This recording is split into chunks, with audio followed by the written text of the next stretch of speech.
Fyodor Dostoevsky, or Fyodor Mikhailovich Dostoevsky, is one of the most widely read and respected Russian novelists of all time. His celebrated works carved out a distinct place at the intersection of existential philosophy and psychological realism. With the patina of great literature draped over his great works, we sometimes forget that his books were often strange, darkly funny, and oddly joyous, befitting perhaps the life of the man who penned them. Fyodor Dostoevsky faced financial struggles throughout his life, due in no small part to what a modern psychologist would have deemed a debilitating gambling addiction. His first taste of gambling came around as early as 1844, when Dostoevsky lost over 1,000 rubles that he had inherited from his father's estate at the gambling tables. During the time of his military service in Siberia, he would watch the soldiers gamble with great interest, but did not participate simply because he did not have enough money then. Dostoevsky's gambling sprees always continued whenever he traveled out of Russia, and he often had to pawn both his and his wife's valuable items to finance his gambling. Gambling for Dostoevsky was not just an addiction, but he looked at it as a means of earning money and ending his financial troubles. One wonders, a writer of the human mind could have been so naive and gullible as to think of gambling as a means of employment. When in 1871 he got depressed while writing the novel The Devils, his wife Anna decided to allow him to risk about half their savings on roulette as a way to keep him re-energized. Dostoevsky would go on to lose all the money, but this incident marked the end of his chronic gambling. Dostoevsky once told one of his wives about his addiction that it sometimes felt like it had cost him his sanity. In a letter he wrote to her, I quote, "By 9:30, I had lost everything and I fled like a madman," unquote. In a bizarre incident indebted to the publisher Stilovsky, Dostoevsky agreed to write a new novel in just 30 days. If he succeeded in doing so, Stilovsky was ready to pay off all his debts. But if Dostoevsky failed, then the publisher would get all the rights of his previously published works for 9 long years. The publisher and the author actually signed a contract to this effect. However, this seemingly impossible task became possible only because Dostoevsky, through a stroke of luck, found Anna Grigorievna, first as a stenographer and then, of course, his beloved wife.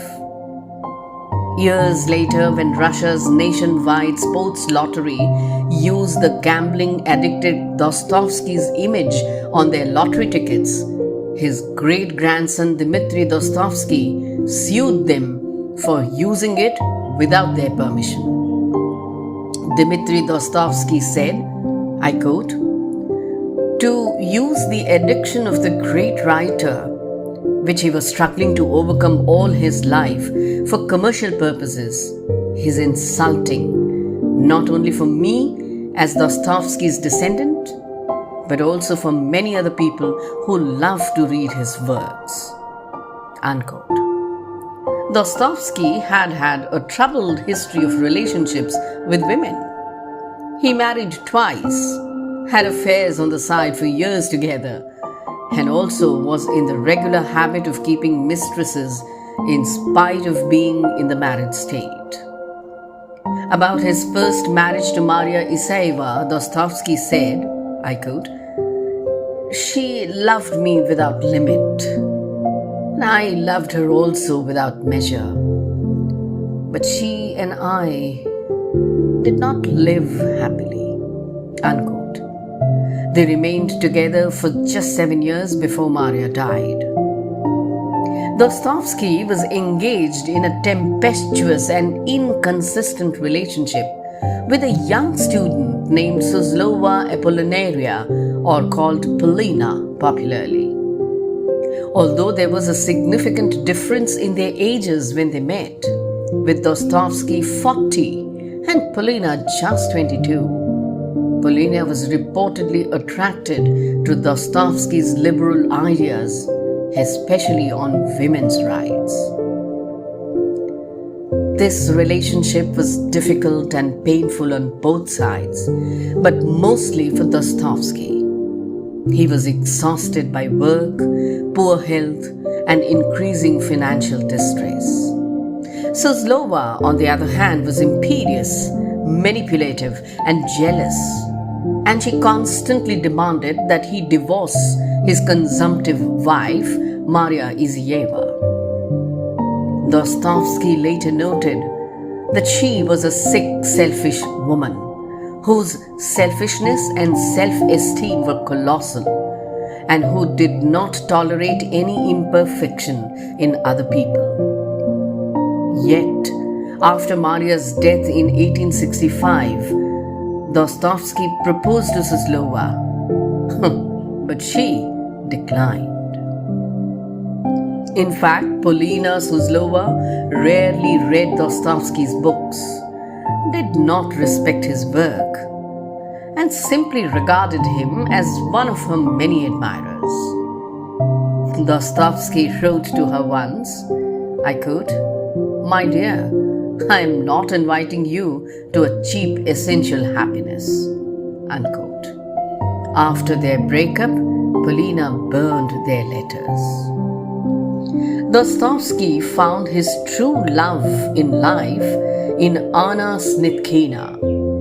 She was her stenographer when he had to finish The Gambler, as he had to repay the debt to his publisher. The age gap between them was huge, but so was the love. Anna gave him the true love and devotion that he looked for all his life. She patiently stuck with him during his gambling bouts, his mounting debts, his deadlines to finish his commissioned novels, take care of the household, and also bring up their children in the right way.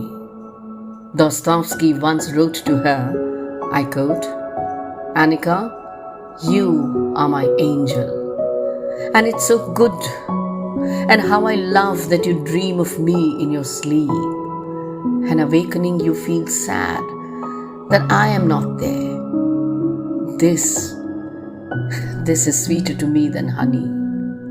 Unquote. A dying Dostoevsky asked Anna not to, I quote, "bury me in the writers' section of Volkov's cemetery. I don't want to lie among my enemies. I suffered enough from them while I was alive." Unquote.